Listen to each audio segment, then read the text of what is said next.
Bom, chegando aqui para falar mais abobrinhas dessa vitória da Argentina, mais uma virada da Argentina para cima da Inglaterra. Acho que o jogo pode ser todo resumido em venceu quem quis vencer, né. Acho que um time acho que foram 2 tempos muito distintos, em relação à postura das equipes, mas em algum momento a Argentina quis jogar bola, e acho que em nenhum momento a Inglaterra quis jogar futebol. Então acho que o jogo foi definido com base nisso, né, se na música da Argentina, eh, eles cantam, por Malvinas, por Diego, pela última de Léo, acho que é isso que tem empurrado esse time da Argentina. A gente vê em campo uma Argentina que, quando o momento aperta, eles parecem ter pelo que jogar. E hoje a gente viu uma Inglaterra ali que parecia não querer jogar, né, uma Inglaterra ali meio eh, conformada. Acho que o primeiro tempo foi ruim, né, como um jogo de futebol. Acho que tem essa questão da rivalidade das Malvinas, talvez até um pouco mais do lado dos argentinos, de querer mostrar essa raça, esse revanchismo, pelas questões da guerra. E a gente viu ali começar um jogo muito pegado e a Argentina querer nivelar o jogo nesse estilo, né, de deixadas ali. Acho que nos primeiros 2 minutos teve ali uma chegadazinha, eh dos jogadores da Argentina. Ali teve uma sequência de lance, né, que acho que ele marca no final o lance, eu não lembro agora se é do Enzo, mas ou do Julian Smith. Toda vez que um jogador inglês pega a bola e toca, eles davam um empurrãozinho, né. Então eles estavam querendo elevar os nervos, botar o patamar, a temperatura do jogo lá em cima, para que ficasse mais confortável para eles, né. Então a gente vê um primeiro tempo que teve 12 faltas da Argentina, 7 faltas da Inglaterra, algumas entradas fortes, algumas faltas ignoradas. Ele poderia até ter soltado um pouco mais de cartão, se ele quisesse, né. Acho que teve oportunidade, acho que ele ignorou ali algumas faltas, mas um primeiro tempo que acho que ninguém quis jogar futebol, ou talvez ninguém tenha conseguido jogar futebol. Acho que a Argentina quis mesmo, por ter feito uma Copa pior, por estar mais cansada, deixar o jogo mais travado, mais picotado no primeiro tempo para resolver nos últimos 45 minutos. A Argentina entrou com o Simeone no lugar do Depol. Acredito que ele tenha sido para dar um pouco mais de corredor aqui para a Argentina. Acho que o Depol é um cara que faz o lado do campo, mas é um cara que faz o lado do campo ali na parte mais central, né. O Simeone é um cara que consegue ir e voltar a linha de fundo, o tempo todo ali, né, como a gente fala, um ajudante de lateral para acompanhar os pontas da Inglaterra. Não sei se ele esperava que o Spence de fato fosse titular, mas o Spence é um lateral que apoia muito, que é rápido, que vai à linha de fundo, que também corta para dentro. Então o Simeone seria importante, nesse sentido. Apesar de ataque, né, ofensivamente, o Simeone ajudar muito pouco, né. Então teve essa mudança do Scaloni. Do lado da Inglaterra, a escalação com ele preferiu o Reece James voltando de lesão na lateral direita. Ele botou o Spence de titular na lateral esquerda e botou o Rodgers de titular na ponta direita. Confesso que essa mexida, apesar dele ter dado assistência para o gol, não foi uma mexida que me agradou muito. Acho que o Rodgers rende mais por dentro, rende mais pela ponta esquerda do que pela ponta direita. Ele perde ali sua principal característica, que é o chute dentro da área, a armação, né, clarear. Ele acaba dando assistência para o gol ali, né, um cruzamento pela direita. Mas acho que o primeiro tempo foi isso, né. Acho que não dá para fazer uma análise muito precisa ali, né. Acho que os 2 times ficaram muito tensos, em relação ao jogo, ao clima, à temperatura do jogo. O árbitro ali teve, né, até certa dificuldade para controlar em alguns momentos, mas que nada aconteceu, né. Foram 3 finalizações. O Messi mal jogou, né, mal conseguiu criar alguma coisa. O Harry Kane também muito pouco participativo. Acho que o Bellingham até conseguiu umas poucas arrancadas, mas quando avançava a Argentina conseguia travar um pouco com falta. A Inglaterra teve ali suas bolas paradas na lateral da área no primeiro tempo e não conseguiu aproveitar tão bem, né. O Rice não fez cruzamentos tão bons. E a gente volta para o segundo tempo sem mexidas nos times, né, nos jogadores dos times, mas com posturas diferentes. Acho que uma Inglaterra que continuou dando a bola para a Argentina, né, surpreendentemente. Acho que no primeiro tempo, teve 55% de posse de bola argentina, e acho que é estranho a Inglaterra ter tantos jogadores bons, ter o Bellingham, ter os pontas, eh, pra jogar, ter o Rice, ter o Elliot Anderson, o Quintez, são jogadores que têm qualidade na bola do pé, o Harry Kane, e você abrir mão, dar a posse de bola para a Argentina, que é um time de meio-campistas, um time que gosta de ter a bola, gosta de trocar passes. Então, achei uma postura até aí estava ruim já da Inglaterra, né, mas a gente poderia considerar ali numa fase de eh, meio que não quero jogar, né. Não quero jogar não tô conseguindo jogar, tá difícil, então, pô, tô me livrando um pouco da bola, não tô querendo correr risco, mas aí vai para um segundo tempo, né, e a partir do gol da Inglaterra, principalmente, que é ali no início do jogo, eh eh A Inglaterra abdica completamente do jogo, né.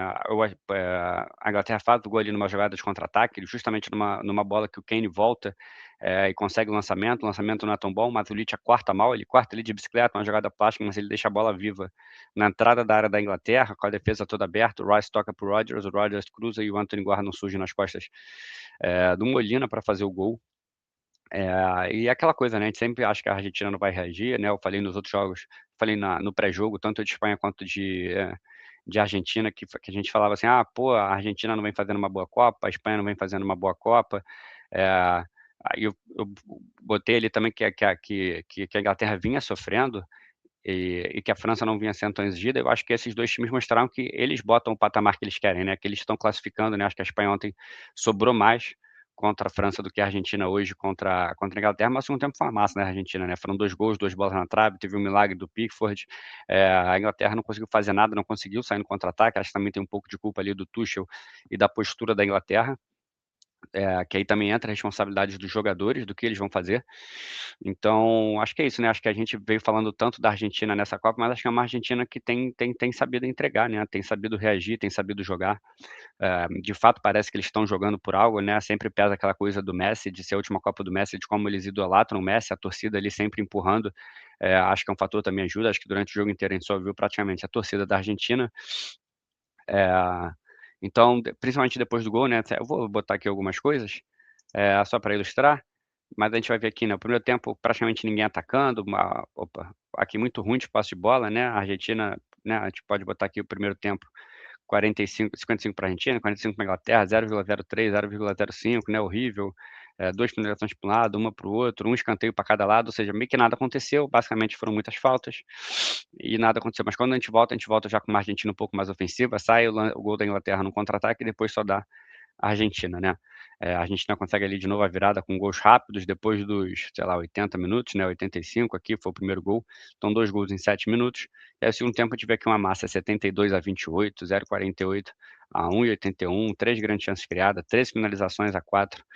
A gente vê aqui as finalizações da Inglaterra, né, uma finalização aqui de longe, uma finalização aqui do Harry Kane que é bloqueada também de muito longe, uma finalização do Rice, que acho que é uma cobrança de falta, se eu não me engano, uma finalização do Stones de cabeça, então, um jogo muito pouco produtivo da Inglaterra e um jogo muito bom da Argentina no segundo tempo, principalmente. A gente vê aqui o chute da entrada da área, e aí eu vou ressaltar aqui alguns problemas que eu acho que eu vi na Inglaterra, mas a gente vai ver aqui um Scaloni que teve coragem, de certo ponto, de tirar o Paredes, né, o Paredes que vinha sendo um cara que cadenciava e dava organização, ele tira o Paredes e recua o Enzo para fazer essa primeira saída de bola, para ficar na entrada da área, e o Enzo ali da entrada da área acaba fazendo gol. Depois ele chega a tirar o Simeone, né, ele tira aqui, logo depois do gol, ele tira o Paredes e bota o Nico Gonzalez, recua o Enzo, dá um pouco mais de amplitude para os 2 lados, com o Simeone de um lado, o Nico Gonzalez do outro, depois ele bota o Otamendi numas mexidas meio que 6 por meia dúzia, né, que ele tira o Lisandro, que estava amarelado, pelo Otamendi, que é um pouco mais alto, tira o Molina para botar o Montiel, que é meio que 6 por meia dúzia, e tira o Depou e bota o Simeone, que o Depou dá um pouco mais de controle no meio-campo, um pouco mais de passe, trabalha um pouco mais por dentro, e o Montiel ataca muito mais a linha de fundo do que o Molina. Então, a gente vai ver aqui esse tipo de jogada e no final do jogo ele ainda bota o Lautaro no lugar do Tagliafico. Eu confesso que eu até critiquei as alterações do Simeone, tinha falado até que era para o Flaco Lopes ter entrado em vez do Lautaro por causa da bola aérea, e acaba que o Lautaro faz um gol de cabeça. E as alterações do Tuchel foram muito ruins, né, sai o Aaron Gordon, entra o Konsa, que ele já começa a recuar o time, um time que já estava recuado na postura, um time que sentiu o próprio gol, né, recuou, sentiu a Argentina crescer no jogo e recuou, não conseguiu mais fazer nada. E aí bota o Konsa e começa a trazer, né, começa a jogar com 3 zagueiros, 2 alas, depois ele tira o Rice e o Reece James para botar mais um zagueiro e um lateral, ou seja, o Riley, que é um cara muito alto, tem 1,93, 1,95, sei lá, e o Dan Burn, que tem 2 metros. Então agora ele está com 4 zagueiros, 2 laterais que são altos, perdeu o meio-campo, e aí no fim do jogo, já quando toma a virada, ele tira o Spence da lateral, bota o Rashford e bota o Ivan Toney para tentar fazer presença na área. Então o Tuchel acaba trazendo, né, os jogadores trazem primeiro, porque antes das mexidas do Tuchel, o time recua na sua postura e não consegue sair jogando, e o Tuchel demora a reagir, quando ele reage trazendo o time para trás, né, talvez ele pudesse, eh, ter botado mais jogadores de meio campo, quer tirar o Anthony Gordon, beleza, poderia de repente ter botado o Kobe Mainoo, que é um cara que segura muito bem a bola, apesar de não ser um cara alto, talvez fosse um cara ali para circular, fazer pressão no homem da bola e segurar a posse de bola, porque o Kobe Mainoo é um cara que segura a bola. poderia ter botado o Eze, que também é um cara que segura a bola, poderia ter botado o Rashford no lugar do Anthony Gordon para dar gás novo, ser um cara que infiltra, para aproveitar de repente um contra-ataque da Inglaterra, né, porque o Rashford consegue jogar para um lado, pelo outro ou centralizado. Então acaba que o Tuchel começa a trazer a Inglaterra, trazer a Argentina e a Argentina se aproveita, né? A entrada da Inglaterra nos cruzamentos fica vazia, a Inglaterra se posiciona mal na bola aérea, né? Porque o gol sai na bola aérea, mas teve outras jogadas de bola aérea, teve uma bola que foi cabeçada na trave, teve uma bola que foi, né? O gol foi amadurecendo aos poucos, né? Teve cabeçada do McAllister, teve cabeçada do Nico Gonzalez, eu acho. Teve defesaça do Pickford, teve bola na trave, teve uma bola do McAllister na trave logo antes do gol, que é justamente ele livre na entrada da área, ou seja, é uma marcação que observa muito e cola muito pouco no adversário. Deixava a Argentina, que é um toque, recebe, toque, me voe, deixa a Argentina ali trocar passe, deixa a Argentina cruzar e se posiciona mal defensivamente. Acho que foi talvez a melhor partida do Enzo na Copa, não só pelo gol, né? Ele fez gol também contra o Egito. Mas, mas acho que ele participou mais ativamente das construções da jogada, acho que ele deu uns 4 chutes, deixa eu ver. Né, aqui a gente vê ele mais ofensivamente, mas a gente vai ver aqui, ele tá atacando para cá, a gente vê um Enzo mais posicionado na frente. 4 finalizações do Enzo, ou seja, muita querência, né? Acho que o Enzo talvez, em relação aos outros jogos, talvez tenha sido o que mais mudou sua postura, né? Se a gente fala dessa coisa do algo a mais, né, da Guerra das Malvinas, dessa rivalidade, talvez o Enzo tenha sido o que mais incorporou isso, né? O Messi acaba terminando o jogo com 2 assistências, porque ele atrai a marcação no primeiro gol e deixa a entrada da área sozinha para o Enzo e ele dá o passe, e no segundo gol ele faz a jogada ali, né? Ele divide com o Spencer, ele corre atrás da bola, pega a bola, né? Uma coisa que a gente fala do Messi, 39 anos, não sei o que, cansaço, ele divide com o Spencer na área, corre para recuperar a bola, não deixa a bola sair, vai para cima de 2 marcadores, é o Spencer e o O'Reilly já, se eu não me engano, fazendo a dobra marcação, sempre fechando a perna esquerda do Messi, ele consegue levar para o fundo, ganha ali meio que na velocidade, cruza para o Lautaro, que é muito mais baixo, né? O Lautaro tem 1,74, ele tem David Byrne, tem John Stones, tem Konsa na zaga da Inglaterra, e mesmo assim o Lautaro consegue subir livre na pequena área para fazer o gol. Então, acho que foi um jogo de quem quis mais, né? Acho que muitas vezes a gente tenta aqui explicar taticamente, né? Claro que taticamente importa, a gente fala, mas foi isso, acho que todo mundo que viu o jogo, até as pessoas que né, que como eu não entendem nada de futebol, que não são técnicos, não são analistas de desempenho, conseguem ver que a Inglaterra recuou e começou a contar com a própria sorte, achando que ia conseguir segurar o resultado, porque ela não conseguiu em nenhum momento ter um contra-ataque. Acho que teve um único contra-ataque ali que foi com o Morgan Rogers, que ele acaba finalizando, né, em vez de tentar segurar a bola, manter a bola no campo de ataque e criar uma jogada efetiva. Não, ele tenta chutar quase que do meio da rua, é bloqueado, e depois, quando a Inglaterra tenta, né, empatar o 2-2, eles eles eles apelam muito para o chutão, o Pickford dando chutão, que fica muito difícil, né? Sendo que a entrada da área ali está muito vazia, poderia ter tentado uma troca de passes, assim como a Argentina trocou, né? A Argentina virou o jogo em 7 minutos, trocando passes, não fazendo chuveirinho deliberadamente. E quando a Argentina faz o gol, é com 2 minutos da prorrogação, né? Do acréscimo, tem mais 10 minutos de jogo depois disso. E a Inglaterra não tentou trocar passe, não tentou criar uma jogada de linha de fundo, uma tabela, algo que pudesse de fato construir uma chance de gol. Simplesmente ficou lançando a bola para frente, torcendo por uma segunda bola dentro da área, cai no pé de um inglês e ele fazer o gol. Então, acaba que essa talvez seja a análise mais simples de um jogo dessa Copa, porque o primeiro tempo foi basicamente picado, muitas faltas aqui, muita falta ali, os times um pouco tensos e nada acontecendo. Acho que não teve nenhuma grande engenharia tática, acho que ali o lado esquerdo da Inglaterra até tentou um pouco mais ofensivamente com o Gordon e com o Spence, que são 2 jogadores, né, verticais, que partem em velocidade. O Simeone estava um pouco pilhado ali, e muitas vezes perdido na marcação, ainda que ele seja um cara muito exigido, né, exigido não, mas é um cara que corre muito, né, que se dedica bastante ali na marcação. O Molina também teve alguma dificuldade em pará-los, mas a Inglaterra não conseguiu criar nenhuma grande chance através disso. O Harry Kane não conseguiu ser tão incluído no jogo, deixa eu até ver se ele,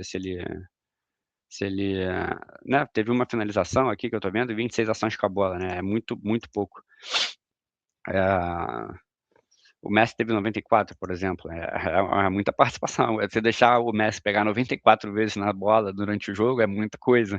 Então, né, acho que também foi uma boa partida do Julián Álvares, acho que até que no segundo tempo ali na segunda metade ele acabou sendo um pouco menos importante, talvez mais como isca da marcação do que participando efetivamente. Mas antes ele estava muito participativo, recebendo a bola entre linhas, recebendo a bola e partindo em velocidade para abrir nos lados, nas pontas.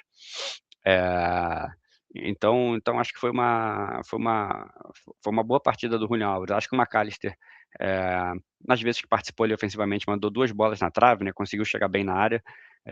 Não participou tanto, eu acho, na construção do jogo, no envolvimento, mas ele estava ali justamente nessa função, principalmente no segundo tempo, com a saída do Paredes e o recuo do Enzo Fernandes, para ser esse cara que chega na área, que pisa na área como elemento surpresa, para incomodar a zaga da Inglaterra, e acho que nesse sentido ele fez esse papel muito bem.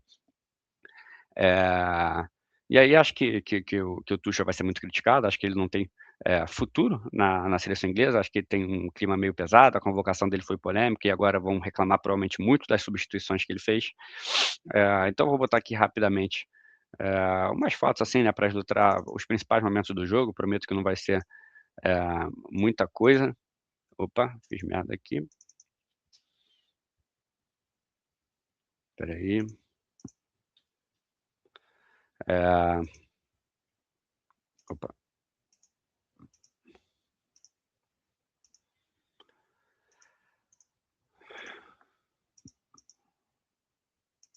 Aqui é o lance do gol, né, deixa eu botar aqui maiorzinho. O Kane recuando aqui, que acho que é algo que deveria ter sido mais feito e mais explorado. Acho que faltou um pouco de facão, acho que esse é um movimento que talvez o Madueke e o Rashford façam melhor, ainda mais considerando o Rodri jogando pela direita. Acho que faltou um pouco isso, né. Eh, Esse movimento do Kane e esse facão, né. E aí tem um lançamento, depois que tem um lançamento, o Licha corta mal e a bola fica viva aqui, e a gente vê que a zaga da Argentina está completamente aberta, o Romero está completamente fora de posição.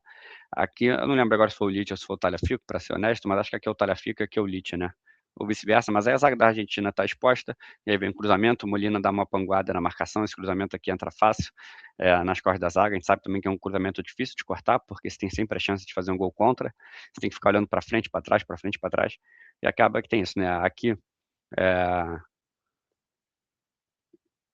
a gente vê aqui, né, o lance de uma bola na trave, que é logo antes do gol o segundo gol da Argentina, o McAllister recebe livre, ou seja, a Inglaterra está marcando, e como é que um jogador recebe completamente livre, recebe, ajeita, vira o corpo e ainda consegue finalizar na trave depois disso, né. A gente vê aqui a jogada individual do Messi, que ele vence o O'Reilly, vence o Spencer, a gente vê Stones, a gente vê Burn, a gente vê, o Gay na área, a gente vê aqui esqueci quem era que estava aqui, é o Konsa, né, na verdade. É o Konsa, tá certo. E o Lautaro completamente livre, ninguém cola no corpo dele, né, tem 2 jogadores aqui que são baixos, eh, nem sei quem é esse aqui na verdade, mas é o McAllister tem 1,75, o Lautaro tem 1,74, o Álvares tem 1,75, então acho que é muito complicado você encher o time de zagueiro e jogadores altos e você tomar um gol de cabeça assim tão livre, né. Eh É complicado. Aqui a gente vê a jogada do segundo gol, a bola vem no Messi na jogadinha ensaiada, as 2 jogadas começam com o Messi pela direita, a gente vê aqui sempre a posição corporal do O'Reilly, de impedir o corte para a esquerda do Messi, a gente vê aqui a área da Inglaterra povoada com seus grandes alantes, a gente até vê aqui o Elliot Anderson saindo na entrada da área, mas de repente ele decide fazer a dobra no Messi, né, não sei se foi a melhor escolha, mas quando ele faz a dobra do Messi, a entrada da área fica completamente vazia, a gente tem aqui o Enzo, mas poderia ser o Julian Álvares, e ele acaba chutando, o Pickford também vai mal nesse lance, acho que ele se posiciona muito mal, ele demora a a voltar para a posição que ele estava, você vê que aqui ele parece estar até mais no centro do gol, e de repente ele parece um pouco mais para esse lado, a bola nem vai tão no canto, e acaba sendo gol. Então, os homens altos da Inglaterra, os homens de ataque que talvez pudessem sair nessa bola eram o Kane e o Bellingham, e a gente vê que eles estão dentro da área, porque normalmente eles estão dentro da área nesse tipo de lance, né, porque normalmente eles vão estar aqui marcando para o Anthony Gordon, para o Morgan Rogers, para caras mais leves, né, que seriam aqui o Spence, o Elliot Anderson pegarem essa segunda bola. Só que esses caras saíram, né, só tinha o Elliot Anderson, e o Bellingham e o Kane ficaram naquela posição tradicional deles, que é ficar dentro da área e deixar entrar da área completamente livre, né. A gente vê aqui como a entrada, né, repete a jogada de dentro da área, mas também repete a jogada de de bola alçada na área, né. A gente vai ver aqui o McAllister correndo completamente livre para cabecear essa bola na trave, né. Não lembro se essa aqui foi na trave ou se essa aqui foi que o Pickford defendeu, pela bola que acho que foi que o Pickford defendeu. Então acho que é um pouco isso, né, acho que faltou muito para a Inglaterra hoje, né, a gente falava da Inglaterra que em tese vinha fazendo uma boa Copa, mas que sofreu contra a Gana, sofreu para abrir o placar contra o Panamá, sofreu contra o México, sofreu contra o Congo. e quando pegou uma seleção melhor, não resistiu, né, ao sofrimento. Decidiu sofrer até de certa forma, acho que o Tuchel errou bastante em não botar mais meio-campistas. A Argentina é um time que joga com muitos meio-campistas. Você vê que, acho que tirando quando entra o Lautaro, né, que é um jogador um pouco mais ofensivo, que entrou no lugar do Tagliafico, até então a Argentina estava meio que trocando 6 por meia dúzia. A gente pode dizer talvez que o Nico Gonzalez no lugar do Paredes seja tornar um pouco mais ofensivo, mas aí você acaba recuando o Enzo. Então, né, acredito até que fica um pouco mais ofensivo, mas não bota mais jogadores de ataque necessariamente. Eh, e faltou aquele duelo no meio campo, meio-campistas, gente para segurar a bola no ataque, gente para atacar, correr em velocidade no espaço. O Morgan Rodgers não conseguiu fazer isso bem em nenhum momento do jogo, praticamente. E o Tuchel olhou mal. Acho que acho, né, é muito ruim eu falar aqui, né, eu vou falar que o Tuchel olhou mal, mas acho que faltou isso, né. Acho que todo mundo que viu o jogo falou: "A Inglaterra não ataca, a Inglaterra não ameaça a Argentina, a Inglaterra não, né, esse jogo a Argentina vai acabar virando". Eu até achei certo ponto que não, que a Inglaterra fosse segurar, mas foram muitos vacilos seguidos da Inglaterra ali defensivamente. Você não toma 2 bolas na trave, 2 gols e toma 15 finalizações, né, de bobeira, né. É difícil você passar impune assim. Eh, e é isso, né, acho que mais uma vitória gigante. A Argentina chega cheio de moral para a final. Vai ser um jogo de muito meio campo, de muito troca de passes, né. Acho que tem tudo para ser um bom jogo com a Espanha, né. Acho que não vai ser um jogo tão quente quanto foi hoje. Acho que hoje tem muito o clima da rivalidade, o peso. Eh, então acho que é isso. Venceu quem mereceu vencer. A Argentina vai aumentando o seu sarrafo, assim como a Espanha, jogo a jogo. Conforme o adversário exige mais, a Argentina joga mais, e a Espanha também. Então vamos ver o que elas vão se exigir. Tem tudo para ser uma grande final. A Argentina chega à sua terceira final em 4 Copas do Mundo, né. Foi em 2014, foi em 2018. Aliás, foi em 2014, foi em 2022 e agora vai em 2026. Não foi em 2018, quando perdeu para a França nas oitavas de final, naquele ciclo, né, conturbado. Chega na Copa do Mundo com o Sampaoli, passa, na bacia das almas ali, da fase de grupos, e faz um 4-3, né, perde por 4-3 para a França. Então, mais uma grande atuação, assim, né, da Argentina, de um time que parece ter muita química e querer demais, que parece estar realmente jogando por algo a mais, jogando por eles, pela torcida, pelo Messi, pelo Scaloni. Então acho que até quem estava torcendo contra, ficou em algum momento assim: "Caralho, irmão, os caras estão querendo muito, né, os caras estão ali, né, porque eles poderiam, depois do 1-1, ter reduzido, vamos levar pra prorrogação", mas não, né, ao contrário da Inglaterra, eles viram que o momento era deles, que o time da Inglaterra sentiu e continuaram indo pra cima e buscaram a virada. E aí acho que outro ponto também, que eu já tinha falado em outros jogos, tinha falado contra Cabo Verde, tinha falado contra o Egito, eh falei também contra, qual foi o último jogo que teve agora? Nem lembro mais. Contra a Suíça, que a Argentina parece muito consciente do que está fazendo, né. Eles, né, a gente vê que eles tomam um gol, eles não se desesperam. Eles vão para lá e o que que a gente vai fazer? A gente vai trocar passes pelo meio e vai chegar na área para fazer o gol, para finalizar. Vai ter nosso elemento surpresa, a gente vai finalizar dentro da área, a gente vai fazer jogadas pelo meio. A gente viu o Messi tentando muitas jogadas pelo meio, ainda que, né, quando o momento apertou, a gente está vendo que o Messi, agora que os jogos estão ficando mais difíceis, que os jogos estão ficando contra jogadores melhores, mais físicos, de repente, ele tem se movimentado muito mais pela direita. Vou botar aqui rapidamente, eh, de novo, o mapa de calor, né. Aqui o Messi caindo muito mais pela direita que em outros jogos, né. O mapa de calor daquele talvez do Messi mais antigo, do início da carreira, que era mais ponta direita, mas ainda assim como um armador. A gente vê aqui as 2 assistências dele, a gente vê que isso foi só uma finalização do Messi do jogo, ou seja, sem muito espaço para chegar na área. De fato, a marcação dele era muito forte, né. A gente vê aqui 33 perdas de posse de bola, mas 9 de 11 dribles certos, muita condução, 2 grandes chances criadas, 4 passes decisivos. Então, o Messi que tem dificuldade para achar o espaço pelo meio, ainda que ele muitas vezes tente aquela tabelinha por aqui, que a gente vê ele tentando para armar para o chute, mas que se adapta muito bem à partida, ao que o nível exige dele.